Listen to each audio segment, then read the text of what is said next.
What do you think of when I say the word rebellion? Do you think of a civil war or a political movement? Perhaps you think of a rebellious 2-year-old or an angsty teenager. Do you have a positive connotation of the word, attaching it to something with a noble cause, or do you see it in more of a negative light, something destructive, something to be avoided? What if I told you rebellion is not a dirty word, and it is not reserved for the others? What if I told you that rebellion was a necessary action in order for you to live a wholly authentic life and to be truly known in your relationships and in your communities? One of the very first times I remember being rebellious was in the 3rd grade. I went to a Montessori school where they incorporated swimming lessons into our curriculum, and once a week we went to a local pool and learned all about the breaststroke, the backstroke, and the doggy paddle. I remember after our very first diving lesson, we had a little bit of free time, and the instructor specifically said, "Now, you can go try to dive off the low dive, just do not try to dive off the high dive." Well, that didn't make any good sense to me. I thought, what's the difference? If I can dive off the low dive, why can't I dive off the high dive? Not to mention, there was a boy in my class who I thought was the cutest thing since Elmo, and I really wanted to get his attention. I climbed up the high dive, took my stance, and leapt off. Problem was that because I had only had one diving lesson at this point, I didn't have full control over my limbs, and my body went from straight up and down to perfectly parallel with the water and splat. I successfully completed a very impressive but very painful belly flop. It was then that it dawned on me that's probably why the instructor said, "Don't dive off the high dive." But my plan did work. That boy and I had an intense elementary school romance for the next 2 weeks until he broke up with me for my best friend.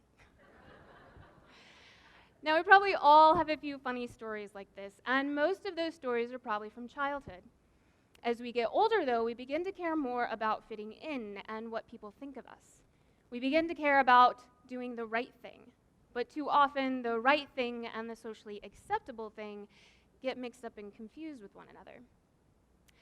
I learned about social norms for the first time in college when I had to take a sociology class as a GEC course. So one of those courses that's just supposed to make you well-rounded, has nothing to do with what you're there to learn.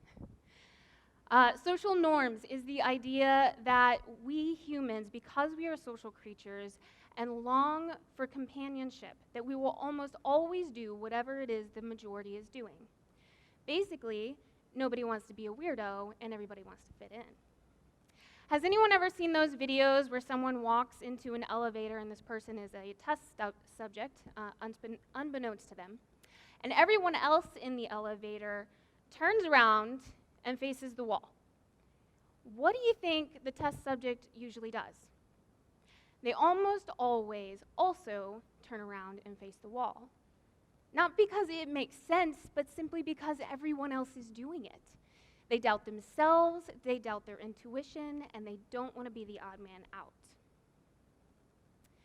I wasn't invited here to speak because I'm an expert at anything or a master of anything. I didn't invent anything or survive anything. I was invited here simply because I did something I wasn't supposed to do. In 2015, I found myself at a crossroads.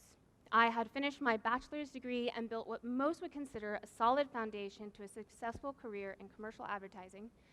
I rented a beautiful apartment in an upscale neighborhood of Columbus, Ohio, and I had a pretty nice car with fancy leather seats and a few bells and whistles. By society's standards, the next steps for a middle-class, Midwestern, white 28-year-old girl was to get married, buy a house, and start having babies. With no marriage prospects on the line, I decided to skip that part and jump straight into researching the housing market. But here was my dilemma. I am a millennial. The millennial generation is quoted to be the largest generation in US history. We are the most educated and yet the most underpaid in comparison to education and productivity. We are also the most in-debt generation, with most of that debt being due to student loans. All that to say that even though I was making a decent income for my age and time spent in my career, I was still only making enough to keep up with my monthly bills and my student loan payments. At the same time, the price tags on houses had been rising rapidly, and rent was rising at an even more accelerated rate. The availability of starter homes was dipping, which meant that larger, more elaborate, and more expensive homes dominated the market. When I sat down to look at my disposable income to see how much I could save each month, I realized it was going to take me anywhere between 10 to 16 years just to save up a small down payment on my own. All this made the idea of purchasing a home seem nearly impossible. Ironically, around the same time, I saw a different TEDx talk by two gentlemen who run a website called minimalist.com. If you're unfamiliar with it, I highly recommend checking it out. Their message absolutely changed my life, and I believe it is critical to our existence. In order for us to address some of the world's largest current issues, we must first address our compulsory consumption of material goods and resources. No technological advancement will affect us more greatly than dealing with this behavior. Minimalism is the idea of learning how to live off of what you need instead of what you want. It's the idea that bigger is not always better, and bigger is certainly not always necessary. After investigating this minimalistic lifestyle and after gutting my house of all of my unused belongings, I also began to research something called the tiny house movement. Now, if you watch HGTV, you are probably familiar with this one. I thought, that's it.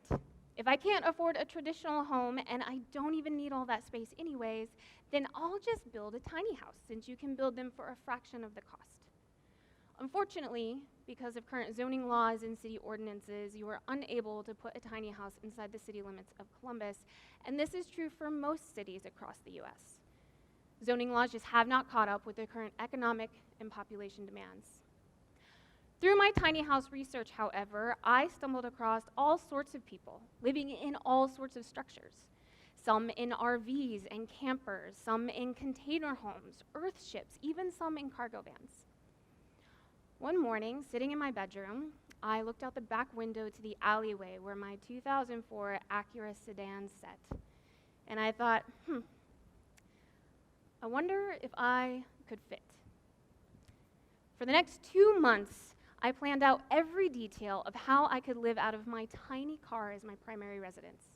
I had a plan for food, showering, privacy, security. With only a couple months left on my lease, it was now or never, so I donated the rest of my belongings and moved into my car August of 2015.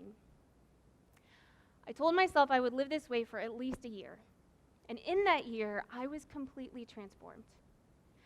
I couldn't tell you in just one sitting everything that I learned about how choosing such a small, minimal lifestyle would change how I spent my time, how I invested in my relationships, or how my identity was no longer tied to material possessions or the idea of a beautiful home.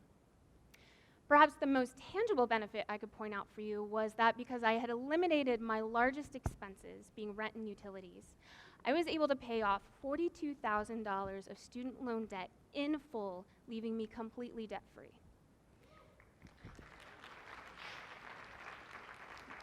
Debt is like a prison sentence, and suddenly it was just gone. Since then, I've tried living in an apartment again with a roommate, but honestly, I just miss living so simply. I missed the freedom of it and having more time to spend with friends and family and doing the things that I love to do. Flash forward to January of this year, 2017, I flew down to Florida and bought myself a big white cargo van. I named her Marta after my grandmother, and I began the process of converting her into a tiny house on wheels. You see, I might not be able to put a tiny house on a plot of land inside the city limits, but I can park my big white van anywhere I like, as long as you don't know there's a tiny house inside of it. So this is the story of my personal rebellion. In our American society, you're supposed to want to live in a big fancy house. It's an icon of the American dream. You're supposed to want more space, not less. And to many, what I'm doing looks more like going backwards, not forwards. But I just don't see it that way. For me, to choose to live any other way than the way I am now would be a false version of myself. Instead, I'm choosing to stand in my own truth and live out of that place. As I was preparing for this talk and processing with my mother, You see, I'm a verbal processor, and if you have one of those in your family, then you know just how many hours you end up spending on the phone. We're talking about this idea of rebellion, and she begins to recall all the examples of how I had rebelled against people's expectations of me over my whole life. I was honestly surprised there were so many. I guess if I'm an expert at anything, then I'm an expert at being rebellious, which is great. I'm sure that'll look wonderful on a resume someday. It begs the question, though, how did I get this way? For those who know my family well, they might think that it was genetic or woven into my DNA because both my mother and my grandmother were this way. The ironic part, though, is that all three of us were born quite shy and very much caring what people thought of us. One of my favorite stories of my mom when she was little was when she entered elementary school for the first time. On the very first day, somebody new simply asked her her name. Her response was to break out in hysterical tears and run away. So no, I don't think we were born with some extra measure of courage. But this is what I believe happened. This rebellious behavior was first learned, and then it was taught. It came through in the parenting part and was passed down through the women in my family like a legacy. And it all hinged on one very important question that we were not only allowed to ask, but encouraged to ask. And that question is why. Most of us probably grew up in a household where our parents justified their authority with the phrase, "because I said so." Fewer of us probably grew up with parents who walked us through their decision-making process and maybe even at times asked us for our input. I had the lucky situation of growing up with both. My father was only interested in teaching me how to obey, while my mother was more interested in teaching me how to think and how to problem solve.